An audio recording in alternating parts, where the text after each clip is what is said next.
Herkese merhaba, ben Zeynep. Hobisever YouTube kanalıma hoş geldiniz. Bugün sizlere tığ işi kadife ipten bandana yapımını anlatacağım. Şöyle çok az miktarda bir ipe ihtiyacımız var arkadaşlar.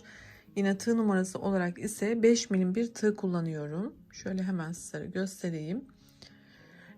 Farklı ipliklerle de elbette rahatlıkla yapabilirsiniz. Ben çocuk boyu olarak yapacağım. Ama sizlere yetişkin boy için ya da bebekler için nasıl yapmanız gerektiğini de anlatıyor olacağım. Bismillah diyelim ve başlayalım. Öncelikle benim yapacağım bandanada 10 tane zincire ihtiyacımız var.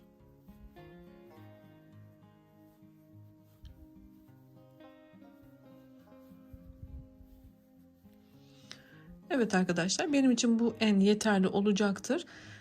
Sizlere ölçü olarak da belirteceğim. Modeli kurduktan sonra sizler de istediğiniz ende ve boyda istediğiniz yaş gruplarına rahatlıkla yapabileceksiniz.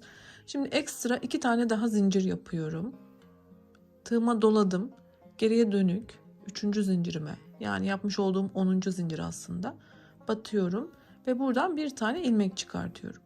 Tığımda bekleyen 3 tane ilmeğimi tek seferde çıkartarak bir tane yarım trabzan elde ettim. Tekrar tığıma doladım ve sırada gelen zincirimden yine ilmek çıkartıyorum. Yarım trabzan yapıyorum. Bu şekilde 10 tane yarım trabzan olana kadar devam ediyorum.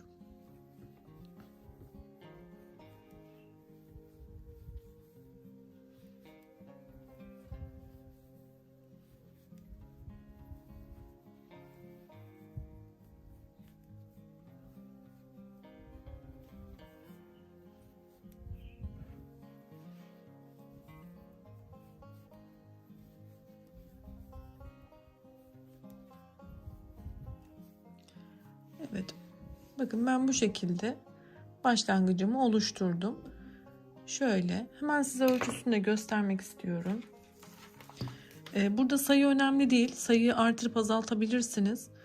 İstediğiniz ene gelmesi için farklı iple yapıyorsanız sayı önemli değil. Sadece ben size mantığını göstermek adına şöyle bakın. 10 santim civarında arkadaşlar. Biraz da açılma yapıyor biliyorsunuz bu ördükçe. Şöyle 10 santim olarak başladım. Dediğim gibi sizler burada ipinizin kalınlığı ya da el sıkılığınız farklıysa sayıda oynamalar yapabilirsiniz. Artırma ya da eksiltme.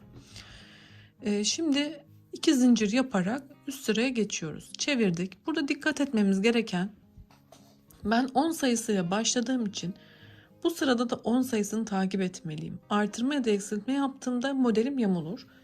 Bunu yapmamak için bakın şuradaki ilk boşluktan aşağı kısımdaki boşlukları kullanacağız bu sırada. Bakın şu ilk boşluktan başlayarak trabzanlarımızı yapıyoruz. Şöyle göstererek yapıyorum. Evet. Buradan battım. Tığıma bir kere dolamıştım. Yarım trabzanımı yaptım. Bu bir. Devam ediyorum. Şimdi sıradaki boşluk. 2 3 4 5 6 7 8 9 ve son olarak şu boşluğu da kullanıyorum ve 10 olan sayımı tamamlıyorum. Dediğim gibi benim sayım 10, takip etmem gereken sayı 10. Sizin de hangi sayıda yapıyorsanız o sayıyı muhakkak takip etmelisiniz ki yamulmalar olmasın diye. Tekrar 2 zincir yaparak çevirdik. Burada da arkadaşlar yine ilk boşluğumu kullanarak başlıyorum.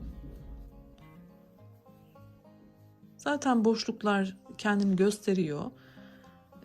El yordamıyla hemen bulabilirsiniz.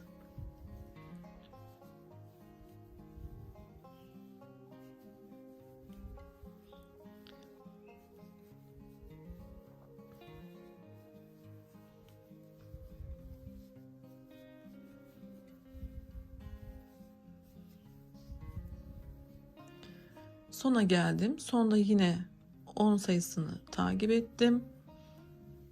sıramı tamamladım. Bakın modelim de ufaktan böyle belli olmaya başladı bile. Şimdi devam ediyorum. Yine 2 zincir çevirdim ve aynı şekilde ilk boşluktan başlayarak 10 sayımı devam ettiriyorum. Dediğim gibi arkadaşlar çok kolay. Bundan ibaret modelimiz. İstediğiniz enin ölçüsünü yakaladıktan sonra hangi sayıyla başlarsanız başlayın. Model bozulmuyor dedik. Sayımız ne ise onu sürekli takip ediyoruz. Kaçırmıyoruz. Başlangıçtaki ve sondaki çıkıştaki boşluklarımıza muhakkak batarak sayımızı sabit tutuyoruz. Ve istediğimiz uzunluğa gelene kadar örüyoruz. Ben yine ördükten sonra sizlere ölçü olarak da göstereceğim. Nasıl ayarlamanız gerektiğini de göstereceğim. Şimdi ben hızlıca örmeye devam ediyorum ve o şekilde videomuza devam ediyoruz. Evet, ben örgümü devam ettirdim arkadaşlar. Bu şekilde bir uzun parça ördüm. Bu sana geldiğimde ise şöyle hemen bir tane zincir yaparak ipimi biraz dikiş yapacağım için uzunca bırakıyorum ve kesiyorum. Şimdi size ölçüsünü de vereceğim. O şekilde de göstereceğim. Bakın burada bir parça iplik bıraktım ki bunu şöyle iğneye geçireceğim ve dikiş yapacağım. Şöyle hemen bakalım. Uzunca bir parça. Ölçüsünü de gösteriyorum.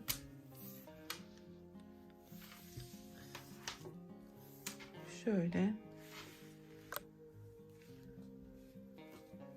Şuradan düzelteceğim. Evet, benim ölçüm arkadaşlar 52 santimetre. Ben bunu dediğim gibi çocuk için yapıyorum. Eğer yetişkin için yapıyor olsaydım birkaç santim daha uzatabilirdim.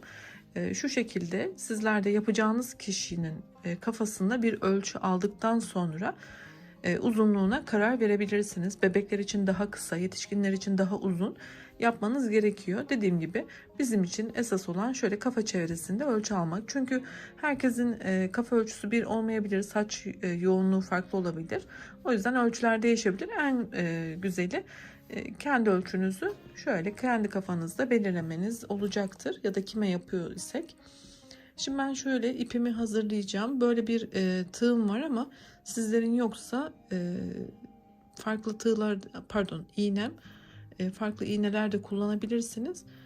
Ya da hiç yoksa tamamen farklı bir iple, dikiş ipiyle de dikebilirsiniz. Ben aynı iple yapıyorum ama buna böyle kalın bir ipi geçirecek iğneniz yoksa dikiş ipiyle de elbette yapabilirsiniz. Şimdi ne yapıyoruz? Nasıl ekleme yapacağız onu göstereceğim. Bakın şöyle iki ucu birleştiriyoruz. Tersi düzü yok zaten örgümüzün. Şöyle yapıyorum. Bakın şöyle kaydırdım. Yani yarısı orada, yarısı burada olacak şekilde. Şimdi bunu şuradan kaydırdım, katladım. Bunu da buradan katladım. Ve 4 tane eşit parçaya ayırdım. Şimdi bunu hiç bozmadan dikiş yapıyorum. Burada dikişimi yaparken dikkat etmem gereken şu 3 katmanı da almak. Bakın bunu aldım. Aradakini aldım. Sondakini de. Bu şekilde tutturmaya başladım. Şimdi 4 tane katmanımız oldu. 4'ünü de alıyorum. Ve bu şekilde sağlam olduğundan emin olana kadar dikiyorum.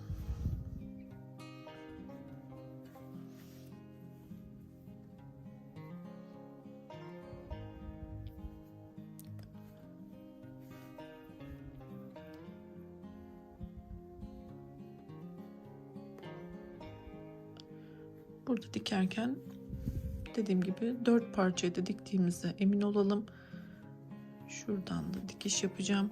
Şimdi ben bir de şu tarafa doğru dikeceğim. Sonra keseceğim arkadaşlar. Hemen yapıyorum. Evet, bu noktada da diktim. Düğümümü de attım arkadaşlar. Şöyle de kesip yine biraz şöyle daha ince bir tığ kullanabiliriz. Bu ipi de gizleyelim. Yürütelim şöyle aralarda sıkıştırarak kaybederiz. Daha sonra kalan kısmını kesip tamamlamış olacağız. Şöyle. Evet, bu kısım da hazır oldu. Şimdi ne yapıyoruz? Burası bizim bandanamızın ters kısmı arkadaşlar. Bunu çeviriyoruz. Bakın şu şekilde düzelttiğimizde görüntüyü elde ettik. Çok tatlı oldu, gerçekten çok güzel oldu. Şöyle hemen bakalım. Umarım beğenmişsinizdir. Daha önce sizlere bu şekilde birçok farklı bandana modeli yaptım. Birçok genç arkadaşlarım da bunu ördüler. Ben de çok memnun oldum. Gençlere bu şekilde örgüde buluşturduğum için gerçekten çok hoşuma gitti. Umarım sizler de beğenmişsinizdir.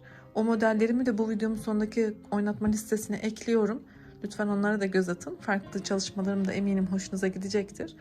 Sağlıkla kalın, hoşça kalın. İyi günlerde kullanın inşallah.